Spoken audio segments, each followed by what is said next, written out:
Good morning and welcome to another episode of Kenan Concourse Convos. My name is Ben Doster and I'm here with my co-host and favorite biomedical engineer, Zachary Lloyd Evans. The first, I'm assuming, the one and only. First. Uh, Yeah. yeah, don't think you're gonna name any of y'all's girls after you. I don't know how that would work out. Yeah. Anyway, and, uh, uh, I hope we have the opportunity to have a son, but love hey, my girls. Not yeah. named Zachary, though. Yeah, yeah. Um, so we come to you with a lot of talking points, with a lot on our minds, as I'm sure most Tar Heel fans do, especially after watching. I mean, I know Carolina won last night in basketball, but it was not fun to watch. It was an ugly win over a inferior opponent, but we're mainly here to focus on Carolina's upcoming uh, game with Duke, the battle for the victory bell. It's basically 3 weeks of hate because you have rivals of, Wake Forest, uh, Duke, NC State. They hate Carolina, and it's almost like Carolina doesn't understand that sometimes, especially from the Wake and NC State sides. I mean, they get it with Duke, especially on the basketball court. Uh, but that's something that seems to hasn't really clicked yet in football as much as it needs to. And if you see how bloodshot my eye looks, we'll have a story about that later. But uh, we're gonna focus on the battle for the Victory Bell, which is this Saturday, a 3:30 p.m. tilt with the Blue Devils who are coming to Chapel Hill. It's gonna be senior day at Carolina. Zach is gonna be the halftime show. Uh, I wish. uh, I uh, wish. and then next week, it'll be NC State and Carolina, which is culture versus agriculture. Um, and yeah, I'll let you figure out what I'm talking about. Uh, Honestly, I'd rather be agriculture than our current culture. But that's that's true. Or you could drink counterculture coffee. Uh, Hannah loves that stuff, actually. hey, I found a coffee shop in the area that sells it. Yeah, yeah. Hannah loves counterculture. They sell Yeah, at the grocery stores. yeah. I think David Platt even wrote a book about it. But yeah, we don't want to get too far off track. Uh, we're gonna recap Carolina's loss to Wake Forest, which I had the privilege of being there to.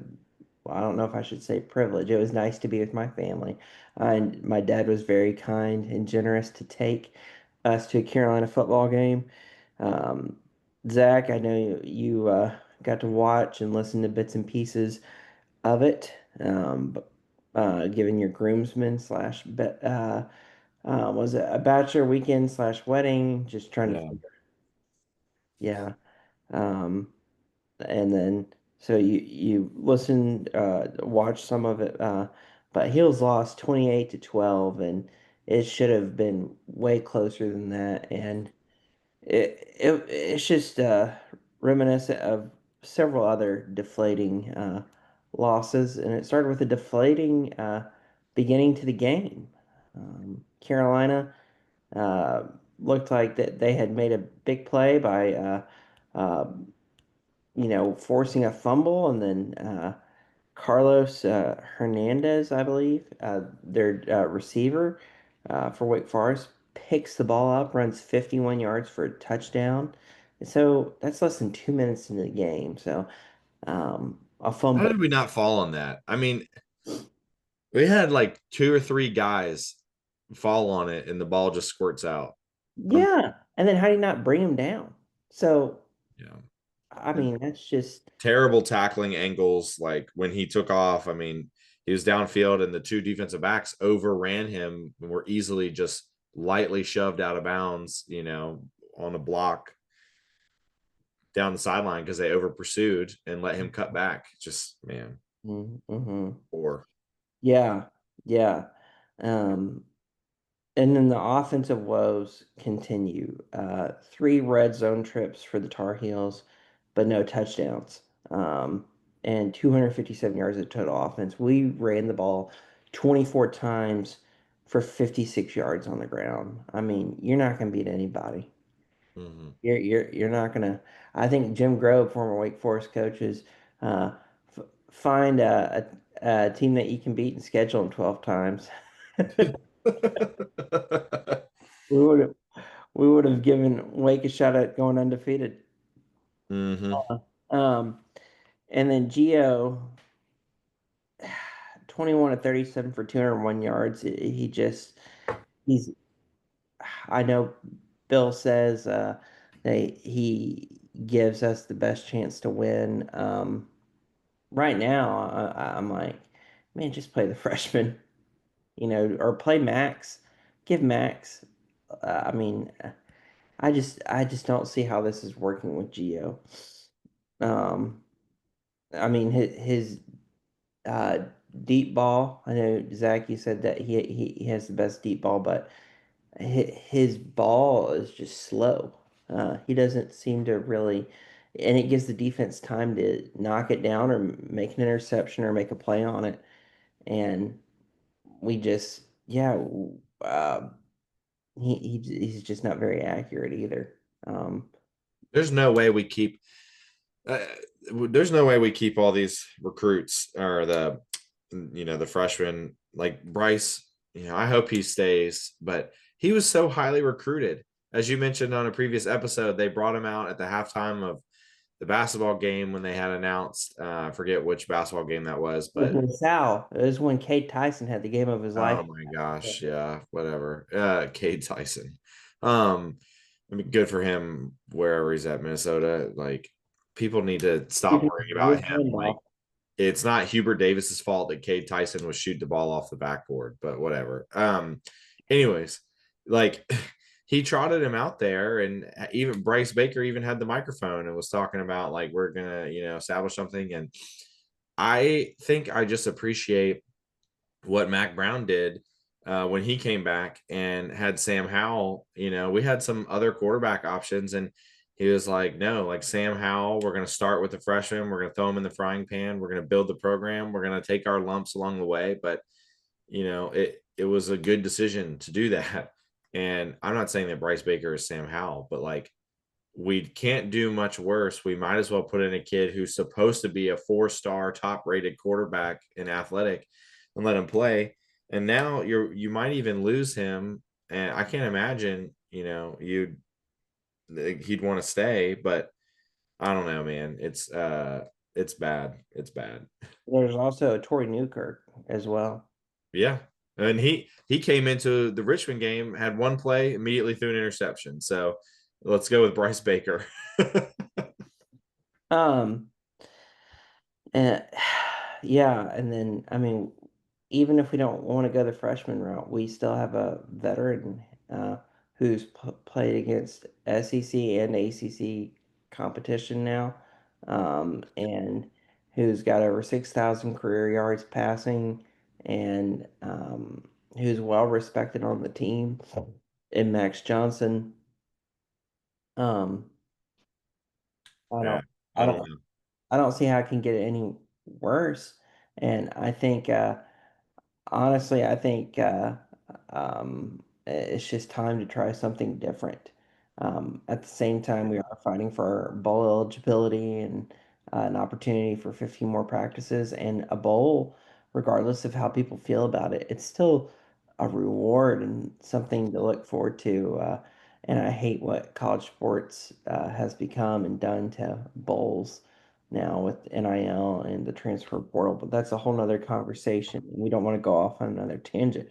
Uh, um, Zach, defensively, we didn't perform to the usual level we've grown to expect the previous 4 games and um, gave up 414 yards, including 223 on the ground.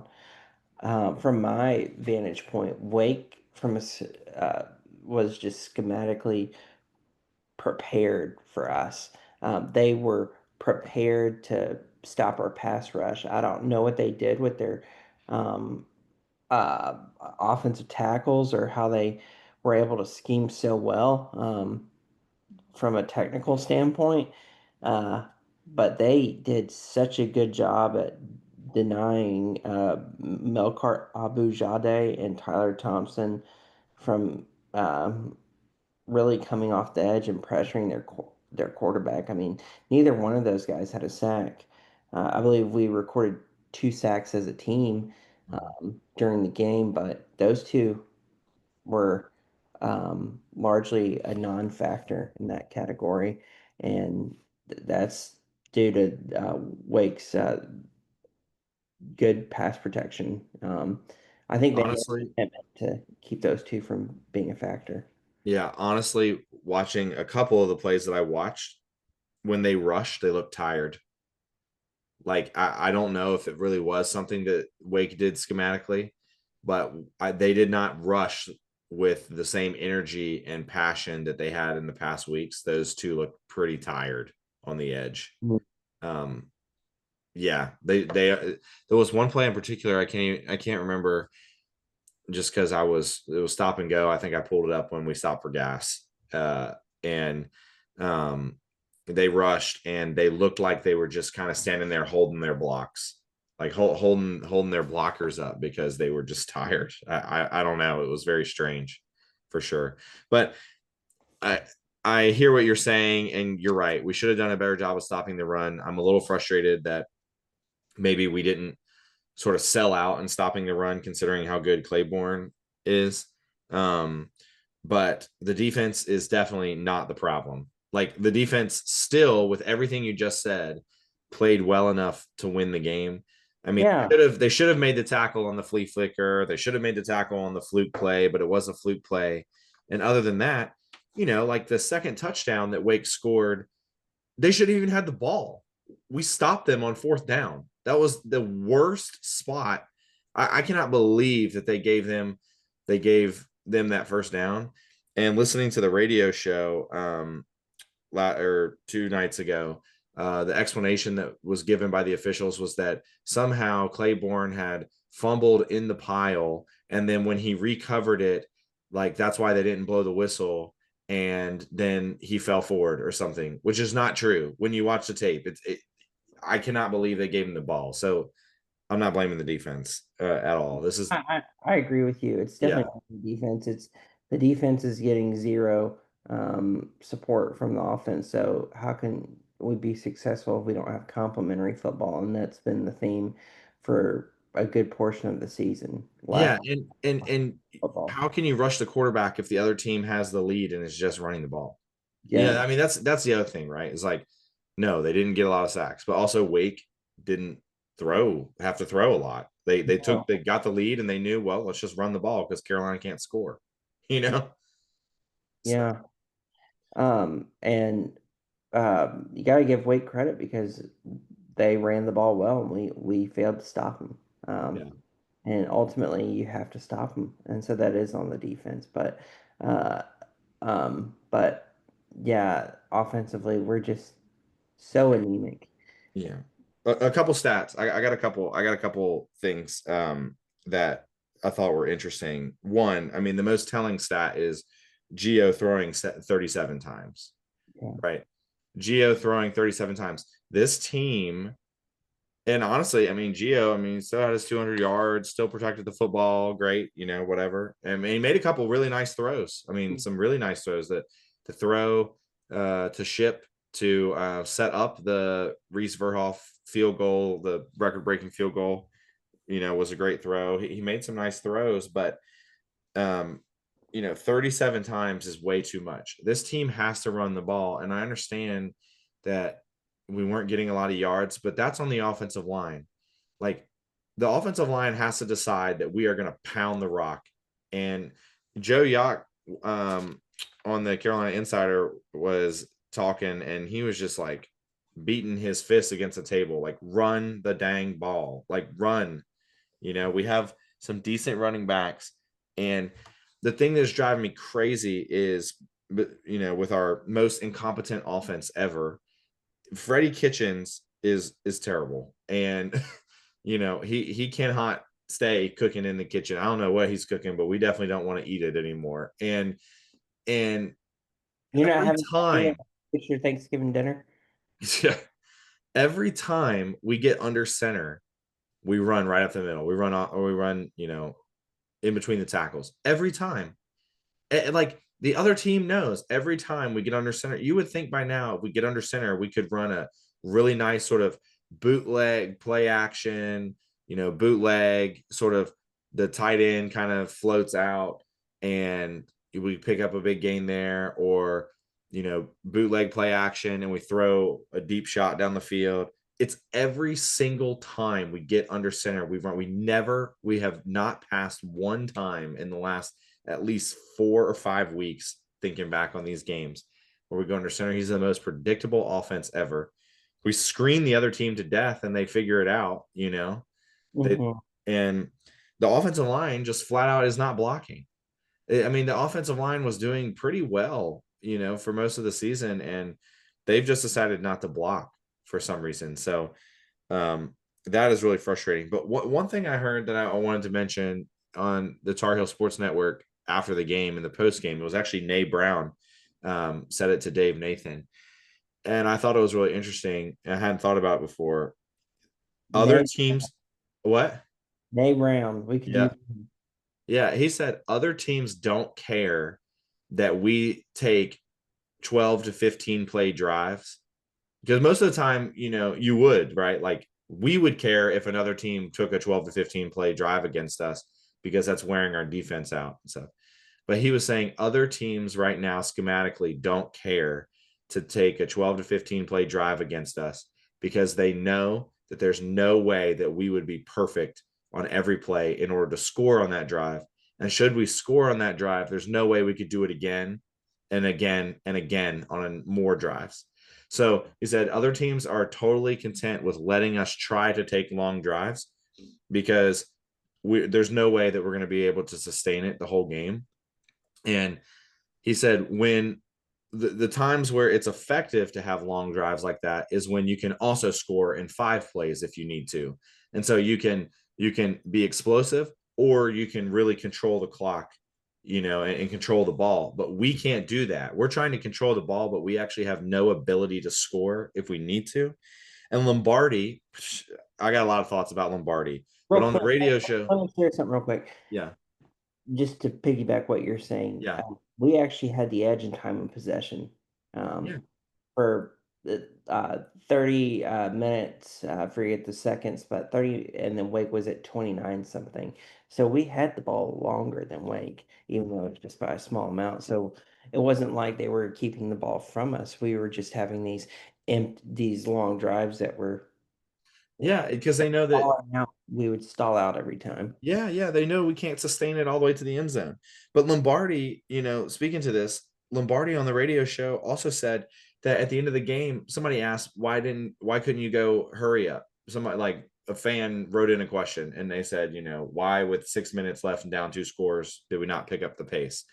And he basically said uh because we couldn't communicate well enough on the sideline with Gio, or Gio wasn't understanding the communication, which is why we couldn't go hurry up. And I was like, are we serious right now?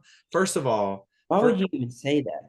I don't know. I don't know if he was saying that the gear was malfunctioning or Gio was not understanding signals. But either way, I'd make something up. I mean, this is, that's the worst answer I've ever heard. well, he's not a great GM. But besides that, uh, like this is college football. We're supposed to go fast, go no huddle, go with some pace, like spread the field. I mean, I got so many thoughts on offense, and I'm not an offensive guru by any means. That's my dad. He's an offensive guru, uh, but like go with a little bit of pace, pick it up, like make the other team not be able to spread the field, mix up your formations, do different things. Like it shouldn't be hard to at least try something different. And Yeah. oh my gosh, man, I'm so Um, frustrated. hey, we got to give Reese Verhoff credit. I know he got Yes. 2 field goals blocked, but dude made 4 field goals, including a 57 yarder, and I believe another one, maybe two. two, at least another one that was 42 yards. But I know he's not part of the Lou Groza finalists, but man, he's been one of the few bright spots at the same time. If that's uh, you know, your your kicker's your only source of offense, I mean, you're not going to be very successful. Yeah, and I mean, he obviously gets credit for scoring points because of the field goals, but I feel like Tom McGinnis is doing a great job punting this year too.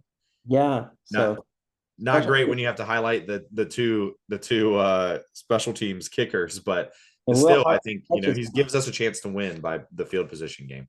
Yeah, and Will Hardy catches punts. So Yes, yeah. so those are we don't have much by means of the return game on either punts or kicks, but I'd rather have a guy back there who we know for sure is going to catch it. So uh, The last thing, real quick, before you transition, that I just want to say is I just love Jordan Ship. I love oh his leadership.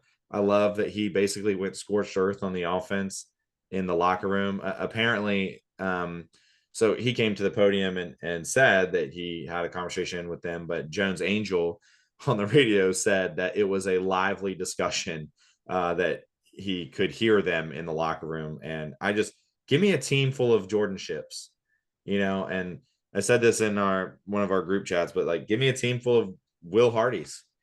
I know that they're not the most athletic. Jordan Ship, I wish he was a step faster, but he's a great possession receiver and he's a great leader. And give me a team of those guys that make college football fun again. Like give me guys that stay and develop and bleed Carolina blue and want to go to battle and actually care. I looked up I looked up the rosters for Wake Duke State. How many kids are from Carolina? And Wake was talking all that junk, and they only have 15 players from North Carolina.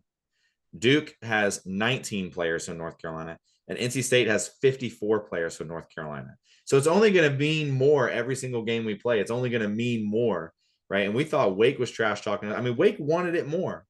They had so much more energy than we did, and we just didn't want it. I don't know how to cultivate an energy in the fan base and on the sideline of people that just want it more. It's like, why do the other teams always want it more? But it's only going to get worse because there's more players coming up that are from the state and know what the rivalry is about, and we need to show up. And we need some Jordan Ships and Will Hardys on the team. I'm telling you, man. Yeah, they need some Zach Evans that he'll run through a wall. Dude, I'm so fired up. I was just glad I was catching fish this week. We caught a lot of fish, so that eased the tension a little bit. Yeah, yeah. Uh, um, I I'll tell you what, I was about to give Wake Forest a lot of credit for their food scene. Uh, if you go to a game at Wake Forest, I don't know if you've ever done that, but dude, they've got like all these food trucks there, and the food trucks are generally like pretty good. Like, I mean, we had brisket. Oh man, it was awesome. Like I'd never had a meal like that. I think I sent you a picture of it. It was incredible.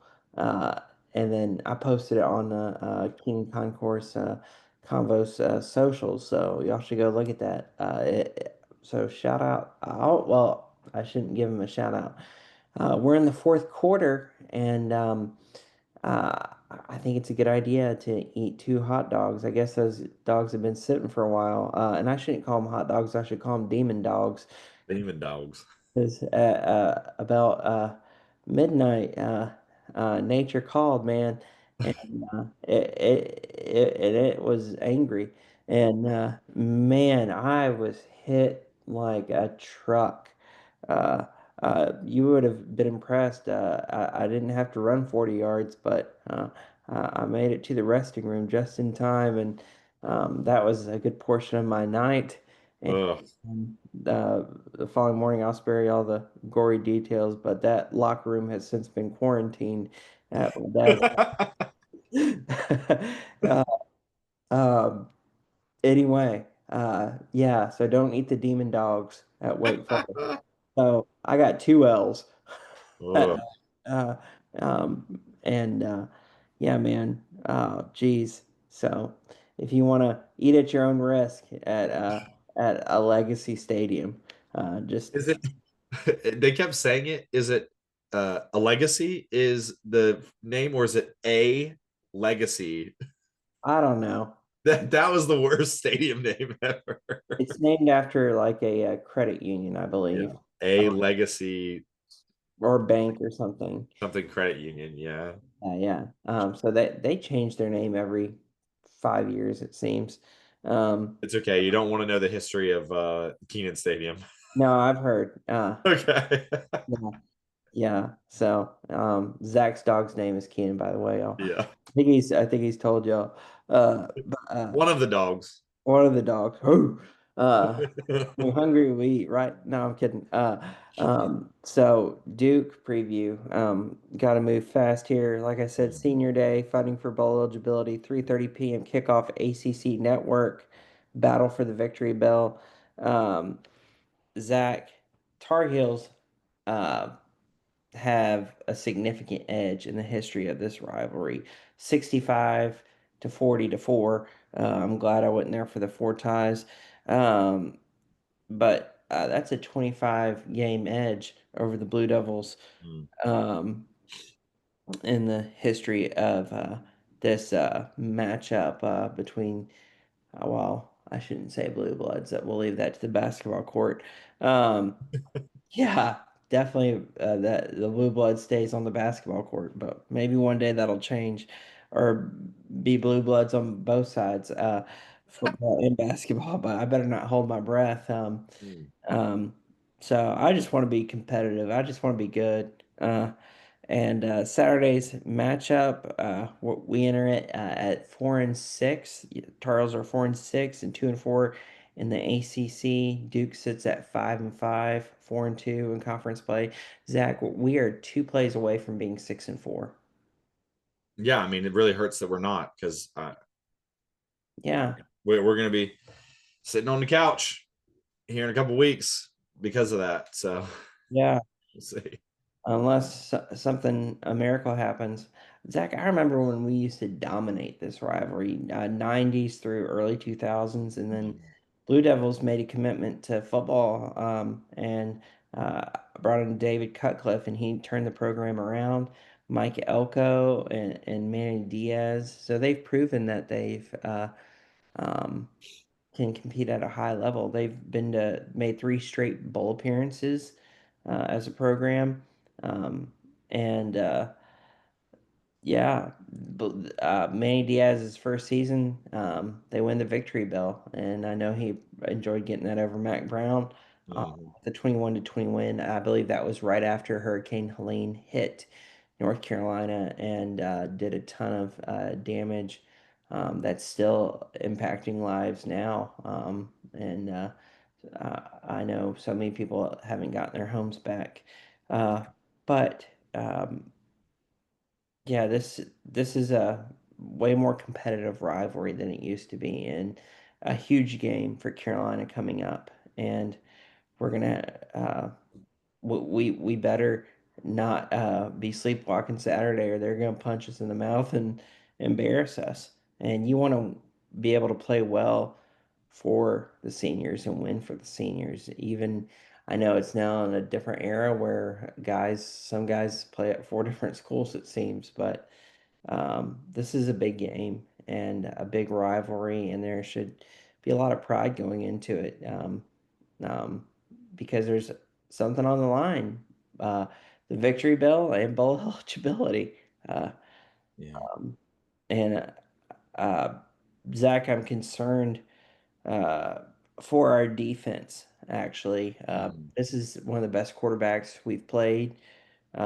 Tulane transferred Darian Mensah. Assuming that's how you say his last name. Mensa. Yeah. Uh, he played 1 year at Tulane, left the Green Wave, and joined the Blue Devils. And he's leading the ACC in passing at 3,007 yards and 25 touchdowns to just four interceptions. I mean, super dynamic. Mhm. Um, if I mean, we're gonna have to play one of our best games. Um, if we hope to slow him down. Um, and then their receivers, I mean, they have at least five receivers that he does a good job of spreading the ball around, and not just keying in on one guy. Cooper Barkdale or Bargate, Barkate, which is a very Duke sounding name. Um, uh, their senior receiver, that's his main target. He has 53 receptions for 869 yards and six touchdowns. That's his top target, and going to be a tough matchup for us defensively to scheme for.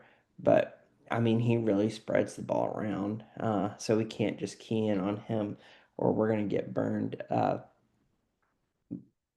Yeah, I'm concerned for our defense, especially after how weak our pass rush looked against Wake, and then our run defense too. Our inability to slow down Wake's ground game. So, and Nate Shepard, who has 700 yards and seven touchdowns rushing on the season, um, uh, is doing enough to keep defenses honest. So we're gonna really have a tough task on our hands to slow down the Blue Devils offense. What are your concerns going into this game Um, from? yeah, I got, I mean, everything you just said, is the crowd going to show up? That's a concern for me. Thankfully my seats will be taken. So unfortunately I won't be there.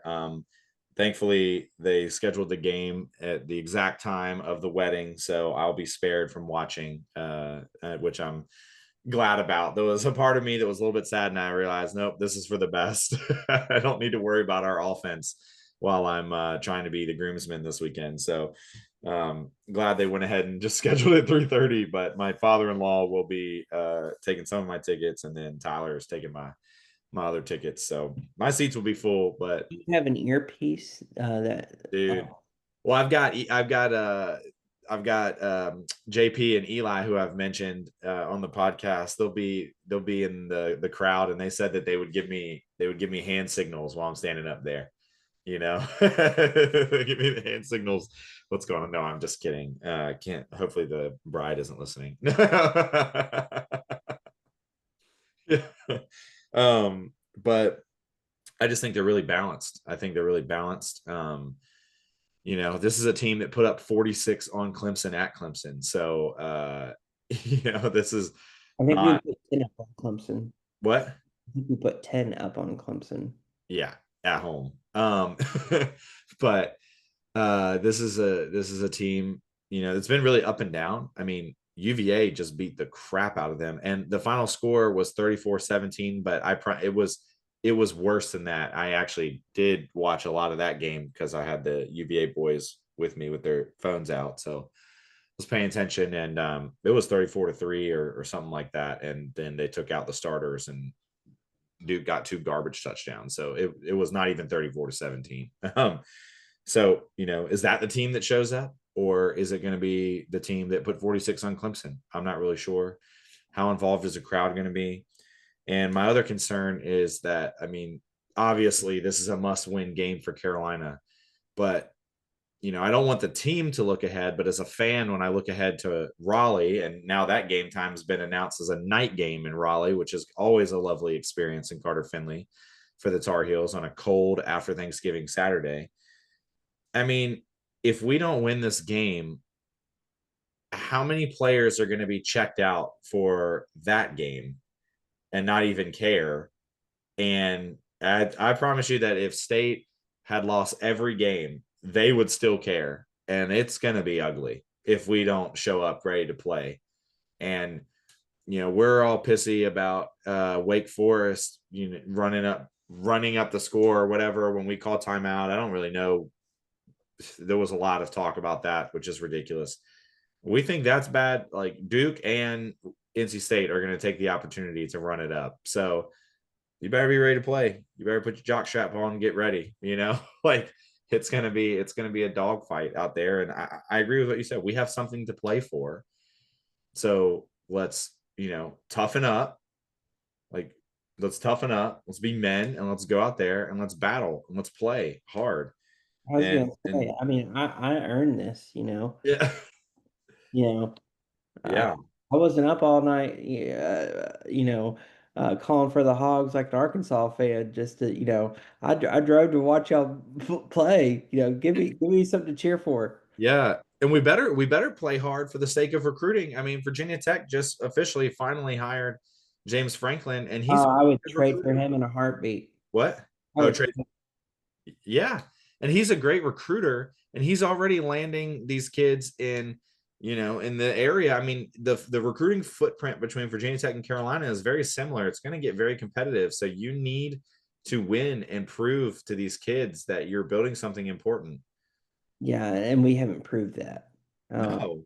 it's a lot of words, but sometimes, or excuse me, not sometimes, all those words eventually have to translate on the field because talk is cheap, and we're gonna have to show it.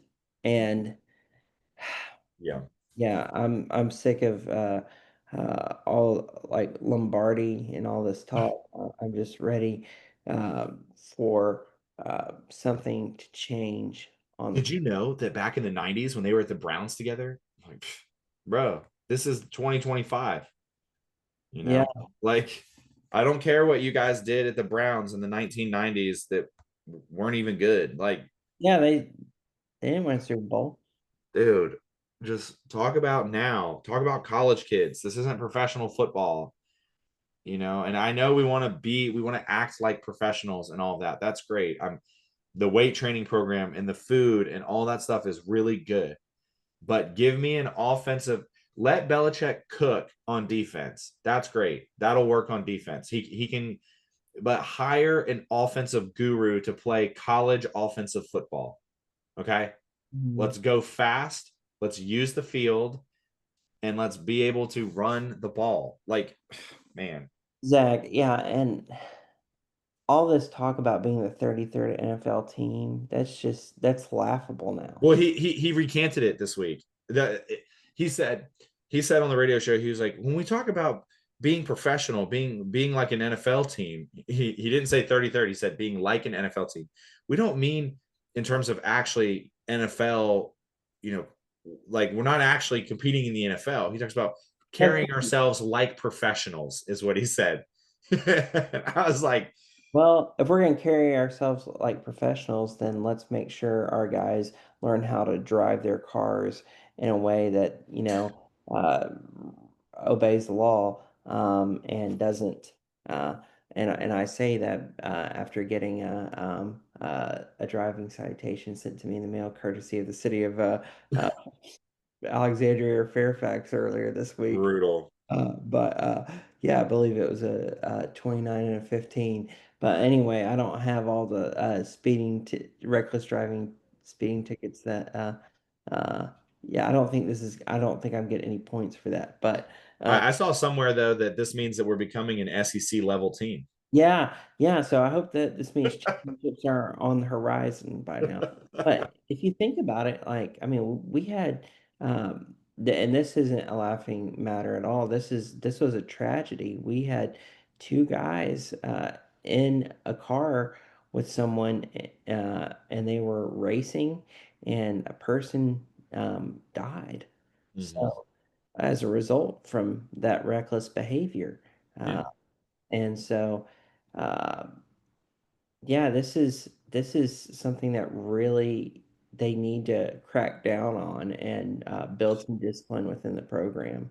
yeah, And one of my college roommates said, I've gotten used to the losing, but I don't want to be embarrassed by the people we're recruiting.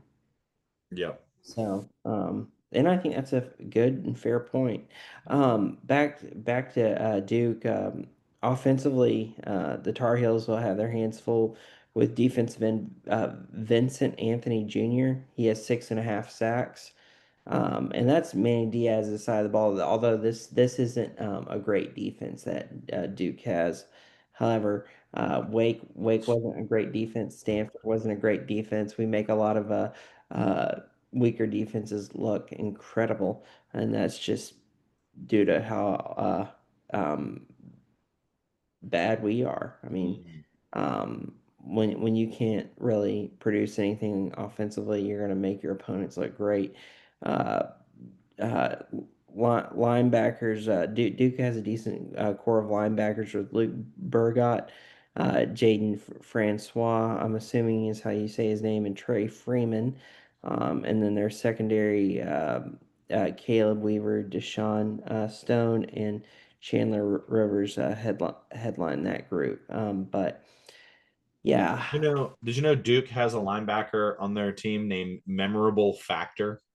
Mm, well, I hope we have a memorable performance Saturday in a positive way and watch Carolina come out and play well. The 1 week Zach can't watch them. So, I guess I'll never get to watch again.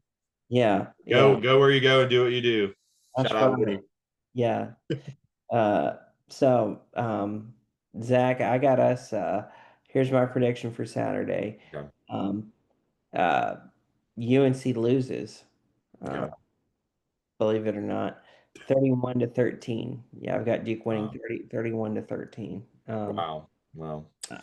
I just uh maybe we'll bounce back and have energy after Jordan Ship's fiery speech. But I think it takes more than a speech. To me, this is um I don't think a speech is gonna heal or fix or remedy the problem. I think it's uh a lot of it's a talent issue.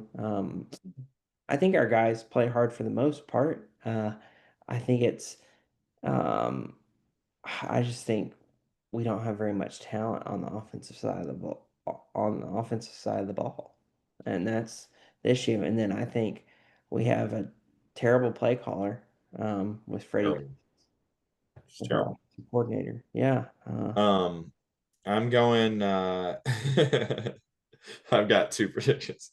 I said Heels win 21-17. That would be a miracle. Um, but if Duke wins, I said it's going to be even worse than what you said, or they're going to score even more than what you said. I said 41-20. But I'm going to go Heels win 21-17. I believe it. Help Yeah. my unbelief. Oh man. Oh Um, my gosh.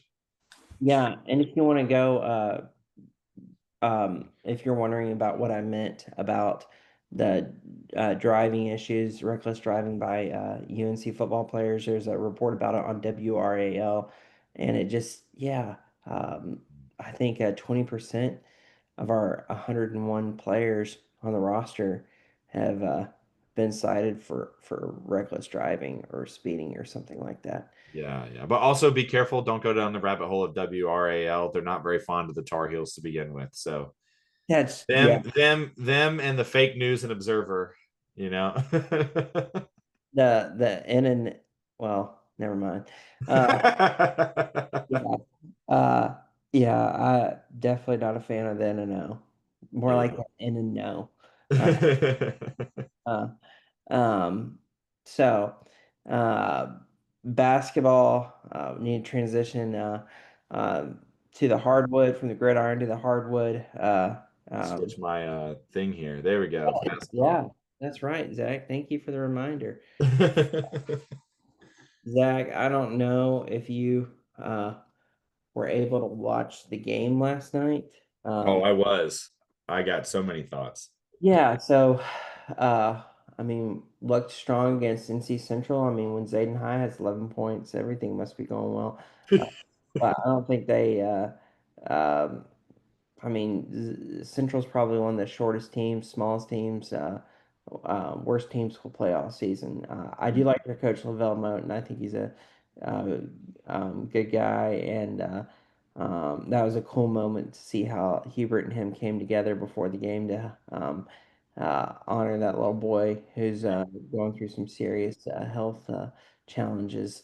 And what I believe is some sort form of cancer, and that was cool to see how both teams honored him and encouraged him. And I think he got a jersey, signed jersey from Carolina, so that was neat. But and we ended up winning by over 40 points against NC Central. A lot of guys got to play and feel good, so that's always nice.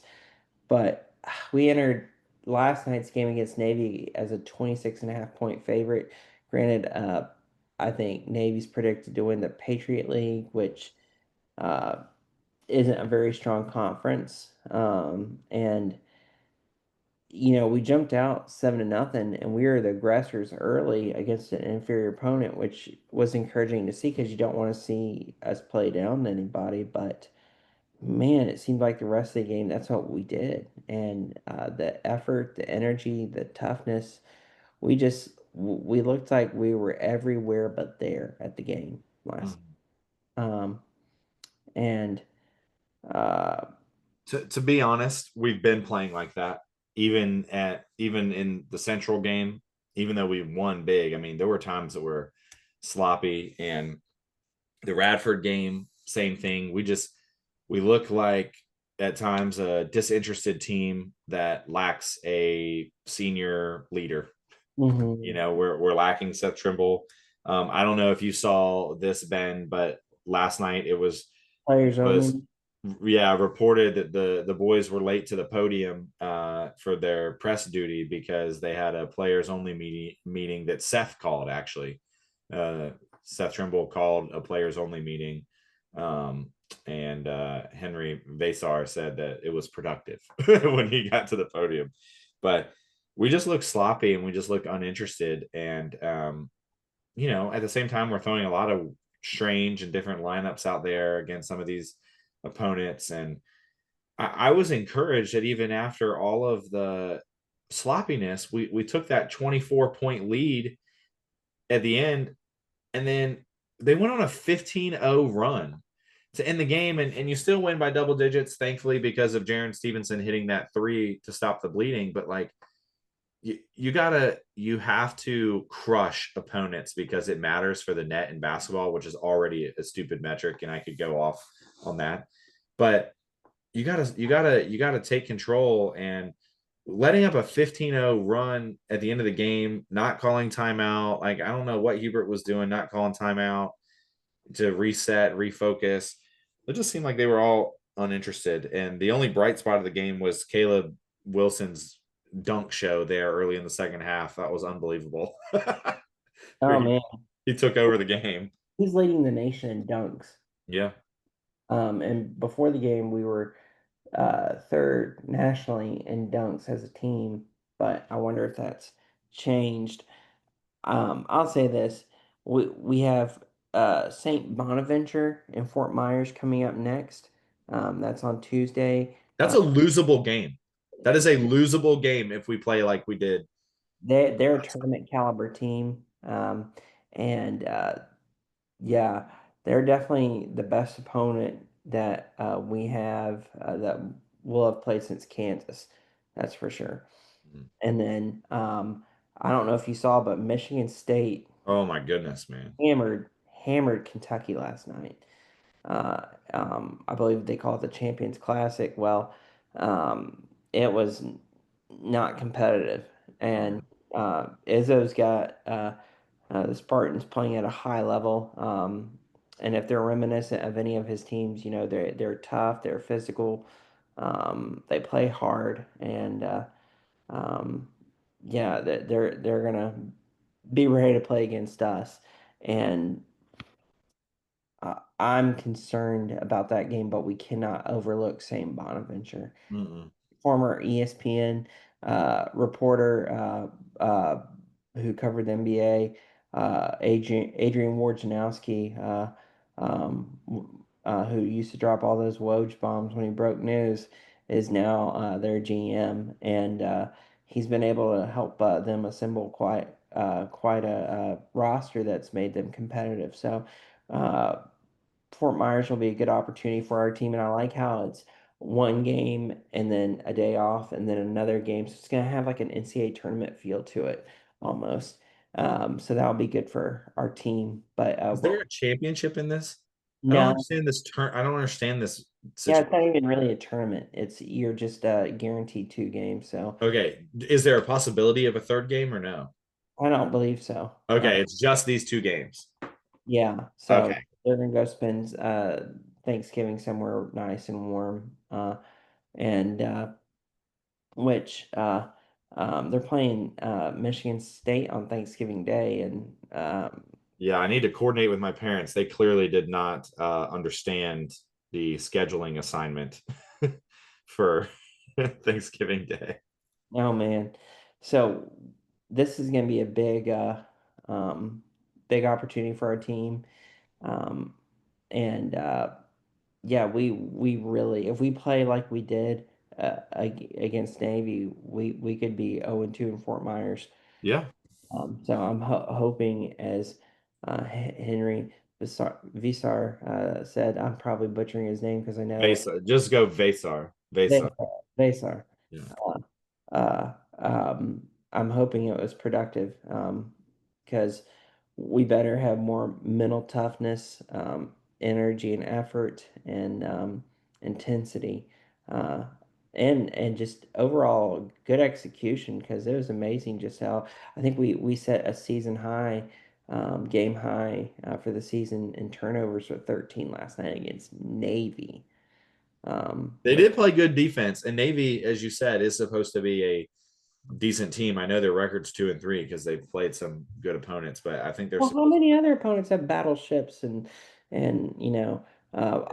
the Osprey and fighter jets that they're Did just you hear Jones Angels call last night? no, When Caleb threw that dunk down? no, tell me. Oh my gosh, when he went in between like four people and threw that dunk down early in the second half, Jones's call was he just sunk their battleship with that one. Oh man, yeah. So we went 73-61. We improved to 5-0, so we shouldn't complain too much. But I think it was just kind of a little PTSD from last season, especially. I mean, Um, we wouldn't be having the same conversation. It may be a little bit similar, but they were up 24 with what, like 2 minutes left in the game mhm. or 3 minutes left in the game. So had they just won the game by 24, we'd be like, yeah, we started a little slow, but glad we had a good second half. Yeah, You know, exactly. like they just lost focus. A You can't do 15-0 that. run, like it looked like they just like you said disinterested and like they just turned it off and checked out, and that's unacceptable. I know they have the players only meeting, but I'm sure the coaches are going to have something to say about it during the film session and practice uh, sessions between now and Fort Myers. I know Roy would take down the rims. So Yeah, take the rims off, make them play defense and run the whole time. yeah, so. But like you said, Caleb Wilson with another impressive effort. I mean, that dude's just like if you see, I think Inside Carolina, their podcast, they were talking about it, and they made a great point. If you see somebody like Caleb Wilson who has more on the line in terms of like draft status, Mhm. like uh, he's a projected top five pick, um, and he's playing for all of that, and he's the one that's playing the hardest. That should translate to everyone else. That's Everyone else should elevate their energy, effort, and toughness and play with the passion that he's playing, you know? And hopefully that translates. And I think that's one reason why we're missing Trimble so much, too. Mhm. So I'm glad he called that meeting. But he had Caleb Wilson 23 points, 11 rebounds. Luka Bogovac had 16 points, and Vesar had 10 points. But we're gonna need more, and just uh, yeah, we can't be sleepwalking out there anymore. That's just unacceptable. Yeah, I think I was going to mention. I felt like Luca did a good job, especially in the first half, hitting shots. And in the second half, when some of the shots weren't falling, I feel like Luca got some big rebounds. You know, he finished with 6 rebounds, and so that was nice to see. And Evans, his shots were not falling at all last night, which is unfortunate. But he also stuck his nose in there and got 5 rebounds and had 6 assists. So I it will be okay. These guys just need to continue working together, gelling together, and they need to close out games. But The last Yeah. thing I wanted to say about Caleb was one of the most impressive plays was after all those dunks. I mean, he had like 3 dunks in a row, and then he gets the ball on the baseline with his back turn, turns around, faces up the guy, and hits a fadeaway like NBA style shot on the baseline in his face. And I was like, man, I mean, he to our conversation last week where I was making you laugh about being best player, he legitimately has every tool in the bag. Like he can he can rebound. I mean, he's an aggressive rebounder. He attacks the rim on the rebounds. He plays great defense, multiple blocks, moves his feet. You know, he's long, right? It's hard to get around him. He can shoot. He can go off the dribble and score. He can spin. He can dunk. Like he's got a lot of tools in the bag. He's not one dimensional at all, even though he is leading the nation in dunks or whatever in the top for dunks. But he doesn't have to dunk the ball to score. I mean, he can do it other ways. It's really, really, really impressive. You know what? I heard the Dallas Mavericks have an opening for GM since they fired Nico Harrison. You sound like you could fill that role. No, no, I don't know anything about NBA basketball. Me, I'll leave that to the boys, Nick and Trip and Tyler. Shout out Nick real quick. Oh my gosh. Shout out Nick. He and his wife just had their baby. So congrats they, to them. yeah, yeah. I know he's not a fan of Jimmy Boeheim, but he's gonna Nick and Rebecca are gonna have to move from a man to man to his own defense now. That's right. That's right.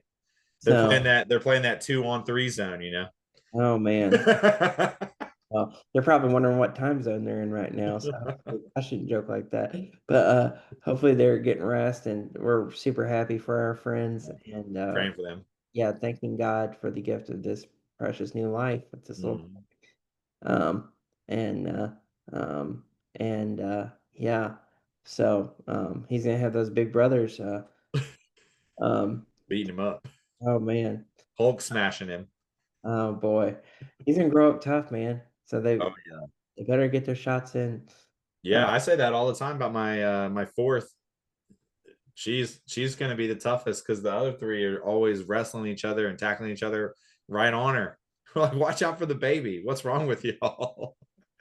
And she just takes it. She doesn't even cry. She just rolls over and does her little head bobble, baby head bobble. Well, I know Zach's got a hard stop at 7, and we're 703. yeah, we're 7:03 here. So we better let him get to his engineering. Uh, and but we hope y'all can tune in to cheer the Tar Heels on Saturday, and and next week as they make the trip to Fort Myers for basketball. But yeah, battle for the victory bell this week in football, and Carolina needs this. So I'm trying to go bowling, y'all.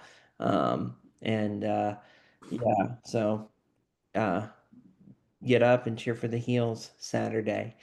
Uh, Zach, any parting thoughts or parting shots?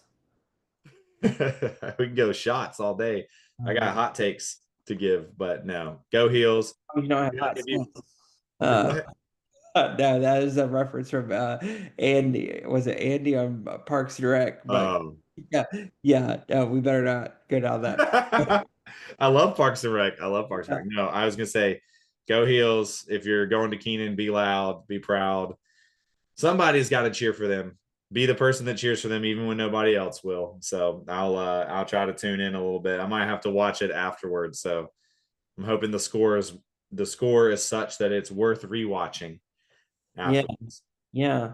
Well, we want to thank everyone for tuning in for another episode of Kenan Concourse Convos, and we'll see you guys next week.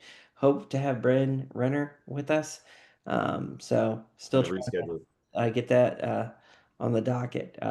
Anyway, we're just grateful for all of our listeners and viewers, and we just ask that you give us a follow or subscribe, 5-star review, or any other feedback. We still need to work on our name change, but yeah, Yeah, I need the poll to go out. yeah, we got to put that together. So, but go Heels and beat Duke.